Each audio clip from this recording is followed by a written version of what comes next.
नमस्कार मित्रांनो, स्वागत आहे तुम्हा सर्वांचंच आपल्या आजच्या या व्हिडिओमध्ये। आजच्या आपल्या या व्हिडिओमध्ये आपण जाणून घेणार आहोत ठरलं तर मग या मालिकेच्या पुढील काही येणाऱ्या भागांचे लेटेस्ट त्याचबरोबर इंटरेस्टिंग अपडेट। त्यामुळे पटापट व्हिडिओला लाईक करा, तसेच चॅनलला सबस्क्राईब करून बेल आयकॉन आठवणीने प्रेस करा, जेणेकरून तुम्हाला पुढच्या प्रत्येक व्हिडिओचं नोटिफिकेशन मिळत जाईल आणि सर्व व्हिडिओंचा आनंद हा अगदी उत्तम पद्धतीने घेता येईल। चला तर मग मित्रांनो, अजिबात वेळ वाया न घालवता सुरुवात करूया आपल्या आजच्या या व्हिडिओला। तर मित्रांनो, आता आपण इथे पाहतो की अर्जुनने ठरवलेलं आहे की काहीही झालं तरी माझ्या बायकोला या सगळ्यामध्ये ज्याने कुणी अडकवलंय त्याचा मी शोध लावणारच। पण आता तो कसा याचा प्रश्न अर्जुन समोर आलेला असतो। आता अर्जुनचं मन कशातच रमत नसतं। त्याला काही करून सायलीला ज्यांच्यामुळे एक दिवस जेलमध्ये राहायला लागलं त्यांना शिक्षा मिळवून द्यायची असते। आणि आता अर्जुन हा ऑफिसमधून घरी आलेला असतो, पण तरीसुद्धा त्याचं मन काही थाऱ्यावर नसतं। ही गोष्ट सायली नोटीस करते आणि सायली अर्जुनला विचारते, अर्जुन सर काय झालं आहे, तुमचं लक्ष कुठं आहे? त्यावर अर्जुन म्हणतो नाही काही नाही। सायली विचारते ऑफिसमध्ये काम जास्त होतं का, म्हणून तुमचं लक्ष नाही आहे का इकडे तिकडे? त्यावर अर्जुन म्हणतो नाही तसंही काही नाही आहे। सायली म्हणते हे बघा, तुम्ही उगाचच्या उगाच आता मला आणखीन बोलायला लावू नका हा। जे काही घडलं असेल ना ते प्लीज मला पटकन सांगा आणि मोकळे व्हा बरं तुम्ही। त्याबरोबर आता अर्जुन हा सायलीला म्हणायला लागतो, मिसेस सायली, राहून राहून मला असं का वाटतंय काय माहीत की तुम्हाला जेलमध्ये घालवण्याच्या मागे तन्वीचा हात आहे। सतत अगदी सतत हा विचार ना माझ्या मनाला सोडत नाही आहे, अगदी घर करून बसला आहे माझ्या मनात हा विचार। त्यावर सायली हसते आणि अर्जुनला म्हणते एवढंच ना, माझ्यासुद्धा मनात हा विचार आला होता, पण आपण काहीही करू शकत नाही, कारण आपल्याकडे प्रियाविरोधात कोणत्याही प्रकारचे पुरावे नाही आहेत। मग आपण हे कसं सिद्ध करणार? त्याबरोबर अर्जुन म्हणत असतो, जर पुरावे नाही आहेत तर पुरावे गोळा करायला हवेत ना मिसेस सायली। काळजी करू नका, जर या सगळ्याच्या मुळाशी तन्वी असेल ना तर मी तिला सोडणार नाही, मी तिला चांगली अद्दल घडवेन। त्यावर सायली म्हणत असते, म्हणजे आता प्रियाला अद्दल घडवण्यासाठी नेमकं तुम्ही करणार तरी काय? हे बघा, उगाच चुकीचं काही करू नका, कारण ऑलरेडी आपल्या घरातले आपल्यावरती नाराज आहेत। त्यावर अर्जुन म्हणत असतो, मिसेस सायली तुम्ही विसरताय की घरातले जरी माझ्यावर नाराज असले तरी माझी बायको ही माझ्यासाठी खूप महत्त्वाची आहे। जर ती चुकीची नाही आहे तर तिला न्याय मिळायलाच हवा। जर मी लोकांना न्याय मिळवून देऊ शकतो तर मग माझ्याच बायकोच्या बाबतीत जर घरातलीच कोणी व्यक्ती इतकं वाईट कटकारस्थान करत असेल तर मग तिला मी शिक्षा मिळवून देणार नाही का? तुम्ही काळजी करू नका, काय कसं करायचं आणि काय कसं ते सगळं मी बघून घेतो। अर्जुन चैतन्याला घरी बोलवून घेतो आणि चैतन्याला सांगतो, चैतन्य आपल्याला एक खूप महत्त्वाचं काम करायचं आहे। चैतन्य विचारतो काय करायचं आहे? त्यावर अर्जुन त्याला सांगतो की आपल्याला पुन्हा त्या लहान मुलाच्या घरी जायचं आहे ज्याला सायलीने किडनॅप केलं असं मत पोलिसांनी मांडलं होतं, आणि आपल्याला त्या मुलाकडून त्या गुंडांचे स्केच बनवून घ्यायचे ज्यांनी त्या मुलाला किडनॅप करून त्या गोळेवालीजवळ सांभाळायला दिलं होतं, आणि मग आपल्याला त्या गुंडांना शोधता येईल। त्याबरोबर चैतन्य म्हणतो ठीक आहे, मग मी पोलिसांना भेटायची तयारी करून घेतो, स्केच आर्टिस्ट वगैरे सगळंच बोलवून घेतो। त्याबरोबर अर्जुन म्हणतो ओके ठीक आहे। मग आता त्या लहान मुलाला भेटण्यासाठी अर्जुन सायलीला म्हणतो, तुम्हीसुद्धा माझ्याबरोबर चला, कारण तो माझ्याजवळ बोलताना जितका कम्फर्टेबल होणार नाही तितका तुमच्याबरोबर होईल मिसेस सायली। सायली म्हणते चालेल, मग उद्याच आपण जाऊयात त्यांच्या घरी। आणि मग आता पोलीस स्टेशनमधून अर्जुन हा त्या लहान मुलाच्या घरचा पत्ता मिळवतो। सायली, अर्जुन, कुसुमताई त्याचबरोबर चैतन्य हे सगळेजण आता त्या लहान मुलाच्या घरी आलेले असतात। सायली त्याच्याशी छान थोडा वेळ गप्पा वगैरे मारते आणि बरोबर मुद्द्याला हात घालते आणि त्याला विचारते की तुला ज्या माणसांनी त्या काकूंकडे ठेवलं होतं तुला त्यांचा चेहरा आठवतोय का रे? त्यावर आता तो मुलगा सांगतो की नाही ग ताई, चेहरा तर नाही आठवत आहे, पण तू त्या काकूंना विचार ना, त्यांना नक्की आठवत असेल, कारण त्यांना पण ते माणसं अजिबात आवडले नव्हते। त्यावर अर्जुन ह्याला ही आयडिया आवडलेली असते। मग अर्जुन, चैतन्य, ते स्केच आर्टिस्ट, सायली, कुसुमताई सगळेच जण पुन्हा एकदा आलेले असतात आता त्या गोळेवाल्या मावशींच्या गाडीवर। आता ती बिचारी बाई घाबरते आणि तुम्ही साहेब पुन्हा का आलात असं विचारते। त्यावर अर्जुन म्हणतो, मला आणखीन तुमच्याकडून एक छोटीशी मदत हवी आहे। तुम्ही ज्या माणसांना या मुलाने तुमच्याकडे देताना पाहिलं होतं त्यांचं स्केच आम्हाला बनवायचं आहे, तुम्ही प्लीज आम्हाला मदत करू शकाल? ती बाई म्हणते हो चालेल, आणि मग ती आता वर्णन सांगायला सुरुवात करते। कुरळी कुरळी केस होती, मोठे मोठे डोळे होते, चेहरा जरा काळपटच होता आणि एकाने चेहऱ्यावरती रुमाल बांधला होता, ओठ काळे होते। आता हे सगळं वर्णन ऐकल्यानंतर स्केच आर्टिस्टने स्केच काढलेलं असतं। अर्जुन ते स्केच चैतन्यकडे देता आणि त्याला सांगतो की एक काम कर चैतन्य, हे दोन्ही स्केच आपल्या जवळपास जितके पोलीस स्टेशन आहेत तिथे सगळीकडे फिरव, आणि या दोघांच्या विरोधात कुठे कुठे पनवेलमध्ये काही कंप्लेंट्स वगैरे आहेत का ते शोधून काढ।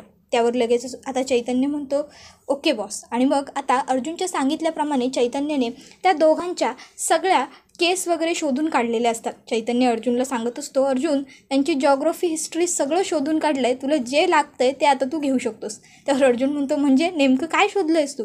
त्यावर चैतन्य सांगत असतो, अरे त्यांच्या सगळ्या डिटेल्स मिळवल्या आहेत, अगदी ते दोघं कुठे राहतात इथपासून ते त्यांच्यावरती कुठल्या केस होत्या इथपर्यंत सगळं. अर्जुन म्हणतो गुड, बघू. आणि मग अर्जुन त्यांचे राहते घरचे पत्ते बघतो आणि त्याचबरोबर आता अर्जुनने त्या दोघांवरती ज्या 3 ते 4 पोलीस स्टेशनमध्ये पोलीस कंप्लेंट होत्या त्या ठिकाणी जाऊन तिथे एन्क्वायरी केलेली असते. आणि आता तिथे अर्जुनला कळत असतं की ते जे 2 गुंड होते ते प्रत्येक वेळेस कोणाला तरी लूटपाट तरी करायचे, कोणाला तरी हाणामारी तरी करायचे किंवा वसुली तरी करायचे. आणि त्या दोघांची ही स्पेशालिटीच होती की वसुली काम करणे. आणि त्यामुळेच ते सतत जेलमध्ये येत राहायचे, कारण वसुली म्हणजे अर्थात लोकांच्या घरात जाणे, वस्तूंची तोडफोड करणे, मारामाऱ्या करणे, आणि ते दोघंजणं तीच कामं करायचे. आता त्या कामांसाठी त्यांना पोलिसांनी अटक केलं की कोणतरी एक अशी व्यक्ती होती की जी त्यांना ताबडतोब सोडवायची, फार काळ त्यांना ते जेलमध्ये राहूच नाही द्यायची.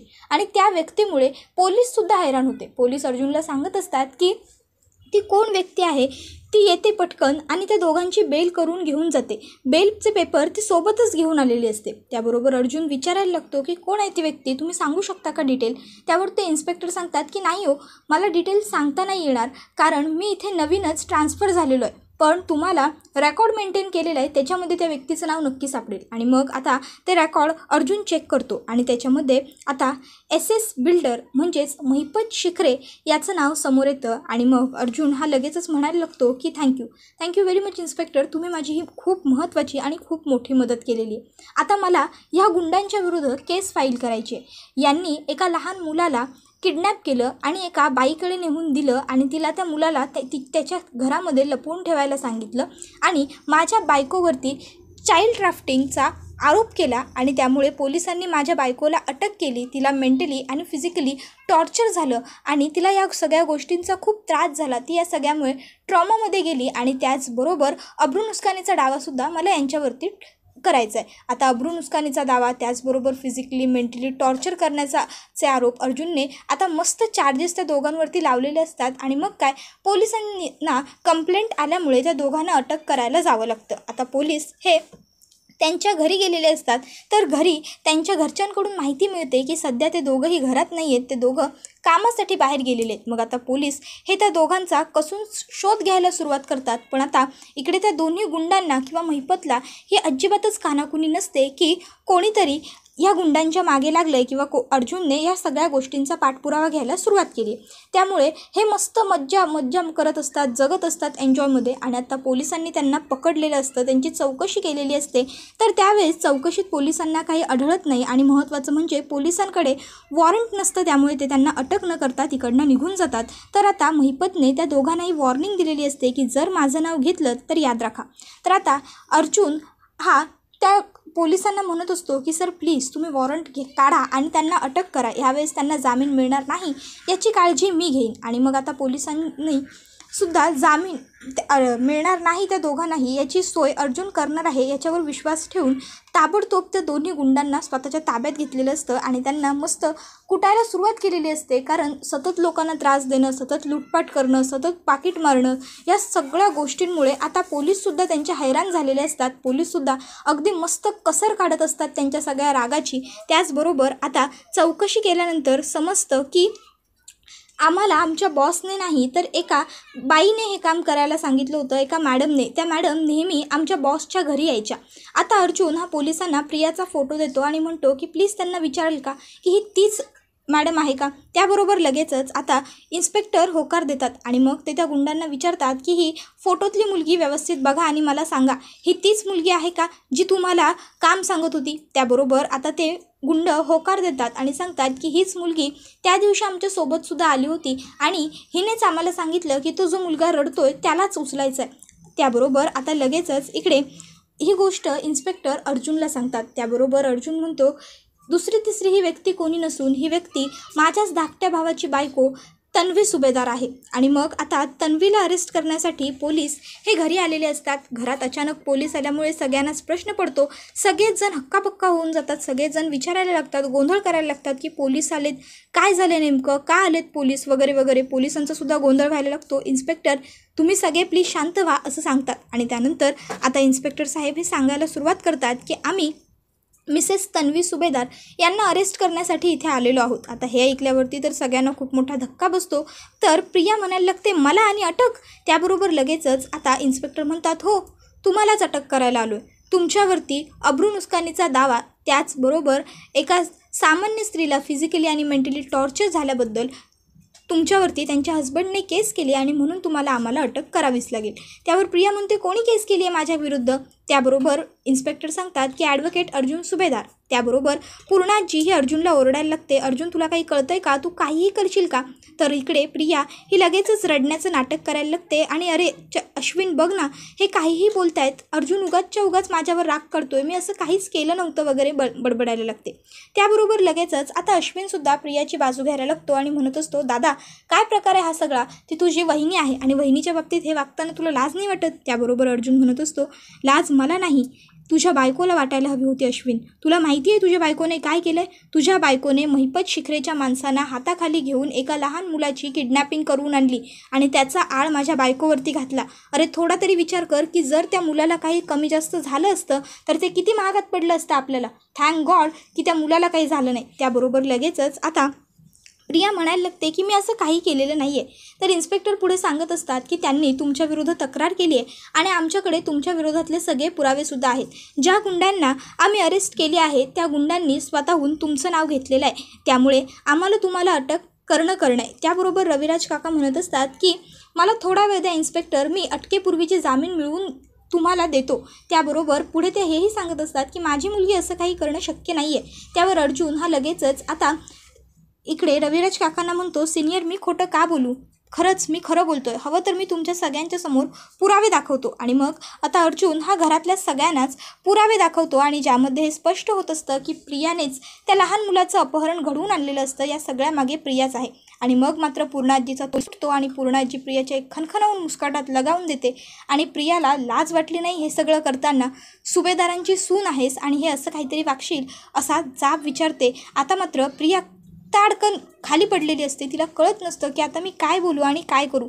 त्याबरोबर इथे आता पूर्णाजी म्हणत असते की अगं तुझ्यावरती आम्ही एवढा विश्वास ठेवला होता आणि तू काय केलंस, तुला डोक्यावर घेतलं आणि तू मात्र आमच्या सगळ्या स्वप्नांची सगळ्या इच्छांची माती केलीस। तर इकडे प्रतिमा आत्याला तर खूप मोठा धक्का बसलेला असतो। आपली मुलगी तन्वी हे असं काहीतरी करू शकते, असं वागू शकते, याच्यावर प्रतिमा आत्याला काही विश्वास पटत नसतो। ती आता म्हणत असते की तन्वी हे सगळं तू का केलंस, कशासाठी, अगं सायलीवरती सूड उगवण्यासाठी तू इतक्या खालच्या पातळीला जाशील असं खरंच वाटलं नव्हतं मला, खूप चुकीचं वागली आहेस तू। त्याबरोबर इकडे अश्विनसुद्धा म्हणत असतो तन्वी लाज वाटली पाहिजे तुला, सायली वहिनी हे असं काही करू शकत नाही याच्यावरती आम्हाला पूर्ण खात्री होतीच, पण तू सुद्धा असं काहीतरी करशील असं मला कधीच वाटलं नव्हतं। का केलंस तू हे सगळं, काय मिळालं तुला हे सगळं करून, अगं उगाचच्या उगाच आपल्या घराची खानदानाची बदनामी केलीस तू। तुझे स्वतःचे वडील एवढे मोठे वकील आहेत, त्यामुळे तुला ही छोटीशी गोष्ट लक्षात आली नाही का गं की आपण जर असा काही गुन्हा केला तर आपण यामध्ये पकडले जाऊ किंवा अडकले जाऊ, याची तरी तुला भीती वाटली नाही का। त्याबरोबर आता प्रिया काहीच बोलत नसते तर अश्विन म्हणत असतो आता गप्प राहून काही होणार नाही आहे, पटापट उत्तरं दे तन्वी माझ्या प्रश्नांची, का वागलीस तू असं। प्रियाकडे काहीच उत्तरं नसतात। प्रतापसुद्धा म्हणायला लागतो की मला तर या मुलीवर पूर्वीपासूनच संशय होता, ही मुलगी एक नंबरची बनेल आणि खोटारडी आहे, हिच्या तोंडात कधीच एक शब्द राहत नाही, ही कधी एक बोलते कधी दोन बोलते, नेहमीच हिचं आहे, नेहमी खोटं बोलत असते, सायलीला अडकवण्यासाठी ही नेहमीच प्रयत्न करत असते आणि बिचारी सायली ही मात्र हिला प्रत्येक वेळेस सोडत असते, हिला प्रत्येक वेळेस माफ करत असते, याचाच या मुलीने जास्त फायदा घेतलाय। कल्पना तू आता तरी तुझे डोळे उघडलेत का की अजूनही तुला दिसत नाहीच आहे। त्याबरोबर इथे सायलीसुद्धा प्रियाला म्हणायला लागते प्रिया लहान असल्यापासून आजपर्यंत आपण एकाच आश्रमात मोठ्या झालो, लग्न करून सासरे आलो ते सुद्धा एकाच घरात, पण तेव्हापासून तू मला त्रास देत आली आहेस। पण लहान असताना तुला आठवतंय माझी प्रत्येक वस्तू तुला हवी असायची, तू हिसकावून घ्यायचीस, पण तेव्हा मी तुला कधीच काहीच बोलले नाही आणि मधुभाऊ दोघेही लहान आहेत, वाद नको म्हणून काही बोलायचे नाही। पण आता तू ही गोष्ट विसरतेस की आता आपण लहान नाही आहोत, आपलं लग्न झालं आहे आणि आता आपण आपल्या माहेरी देखील नाही आहोत, सासरी आहोत आणि माझा नवरा हा माझ्या पाठीशी नेहमीच खंबीरपणे उभा राहतो. तू मला त्रास देण्याचा प्रयत्न केलास आणि तुला काय वाटलं माझा नवरा तुला सहज या सगळ्यातून सोडून देईल? एक वेळेस मी तुला सोडून दिलंही असतं, पण हे तुला कधीच माफ करू शकणार नाही. आणि हे सगळं जे काही घडलं आहे ना, त्यातलं मी काही नाही घडवून आणलेलं, सगळं माझ्या नवऱ्याने घडवून आणलं आहे. त्यामुळे आजच्या नंतर पुढे पुन्हा कधीही माझ्या वाट्याला जाताना एकदा 10दा नाही तर 100दा विचार करत जा, कारण माझ्या पाठीशी माझा नवरा खंबीरपणे उभा आहे. आता हे सगळं ऐकून अर्जुनला भारी फिलिंग आलेलं असतं. तर अर्जुन आता इन्स्पेक्टर साहेबांना म्हणतो, इन्स्पेक्टर साहेब प्लीज तुम्ही हिला आता घेऊन जा, कारण काय आहे ही आता इथे उगाचच्या उगाच आरडाओरडा करणार, ओरड करणार, फक्त ड्रामा आणि सीन क्रिएट करणार. त्याबरोबर इथे प्रिया खरंच आरडाओरडा करायला लागते की मी काही नाही केलेलं, मला नका घेऊन जाऊ, नका पकडून घेऊन जाऊ. पण आता कोणीच तिचं काहीच ऐकून घेत नाही आणि सायली त्याचबरोबर संपूर्ण सुभेदार कुटुंबीय प्रियाला धक्के मारून घराच्या बाहेर हकलवून टाकतात. आणि त्याचबरोबर आता अश्विन तिला हेही सांगतो की आजपासून तुझे आणि माझे सगळे संबंध संपले तन्वी. अगं मी लोकांचे जीव वाचवतो, मी लोकांना नवीन जीवनदान देतो आणि तू लोकांचे जीव असे धोक्यात घालतेस. तू एखाद्या मुलाचं किडनॅपिंग केलंस, तुला लाज नाही वाटली तुला हे सगळं घडवून आणताना, हे सगळं करताना? त्यावर मात्र आता प्रियाकडे बोलण्याला काहीच नसतं. प्रिया गप्प राहिलेली असते. अश्विन म्हणतो घेऊन जा इन्स्पेक्टर हिला प्लीज. त्यानंतर आता प्रियाला अटक केली जाते. तर पूर्णाजीला तिच्या चुकीवरती पश्चाताप होतो की प्रत्येक वेळेस नातीची म्हणजेच तन्वीची बाजू घेण्यासाठी त्यांनी सायलीला दोष दिलेला असतो आणि म्हणून मग पूर्णाजी सायलीची माफी मागतात. सायली मला माफ कर, माझं चुकलं. या घरात लग्न करून आलेल्या दिवसापासून आजपर्यंत तू कधीच या घरातल्या कोणाचं तरी वाईट व्हावं असा विचार केलेला नाही आहेस, पण तरीसुद्धा मी तुझ्यावरती अविश्वास दाखवला आणि तन्वीवरती विश्वास ठेवला. त्यावर सायली ही पूर्णाजींना म्हणत असते, पूर्णाजी प्लीज तुम्ही माझी माफी मागू नका, तुम्ही फक्त आम्हाला आशीर्वाद द्यायचे. मोठ्यांचं काम तेवढंच आहे आणि एखाद्या वेळेस चुकून तुमचा जर गैरसमज झाला तर त्यामध्ये तुमचीसुद्धा काही चूक नाही आहे. कल्पनासुद्धा सायलीची माफी मागायला लागते. सायली कल्पनाला म्हणते, आई आता तुम्ही नका ना प्लीज, मी आत्ताच पूर्णाजींना तेच सांगते ना. त्याबरोबर अश्विन म्हणायला लागतो, वहिनी खरं तर मी माफी मागण्याच्या लायकसुद्धा राहिलेलो नाही आहे, पण तरीसुद्धा माफी मागतो. जमलं तर मला माफ कर, माझं चुकलं. मी तन्वीच्या नादी लागून तुला खूप नको ते बोललो, तुझ्याशी वाईट वागलो. खरं तर तू कायमच माझ्याबरोबर चांगलं वागलीस, अगदी मला स्वतःच्या भावाप्रमाणे समजलीस. माझ्या प्रत्येक वेळेस भल्याचा तू विचार केलास आणि मी काय केलं, मी प्रत्येक वेळेस तुला दुखावलं. मला माफ कर वहिनी, माझं चुकलं. मी पुन्हा कधीच अशी चूक नाही करणार. प्लीज वहिनी मला माफ कर. सायली ही अश्विनलासुद्धा तीच गोष्ट समजावते. अश्विन भाऊजी तुम्हीसुद्धा माफी नका मागू, या सगळ्यात तुमची देखील काही चूक नाही आहे. उलट तुम्ही तर तुमचं पतीचं कर्तव्य पार पाडत होतात. आता ही गोष्ट वेगळी की तुम्ही ज्या मुलीवर प्रेम केलं ती मुलगी त्या प्रेमाच्या आणि त्या नात्याच्या लायकच कधी नव्हती. फक्त एकच गोष्ट सांगेन, पुढच्या वेळेपासून कोणावरही विश्वास ठेवताना थोडा विचार करा, असा आंधळा विश्वास कोणावरच ठेवू नका. त्याबरोबर हा व्हिडिओ इथेच संपतो. मित्रांनो, व्हिडिओ आवडला की व्हिडिओला लाईक करत चला. त्याचबरोबर चॅनलला सबस्क्राईब करून बेल आयकॉन प्रेस करा, जेणेकरून तुम्हाला पुढच्या प्रत्येक व्हिडिओचं नोटिफिकेशन मिळत जाईल. पुढचा व्हिडिओ येईपर्यंत टाटा बाय बाय, धन्यवाद, टेक केअर.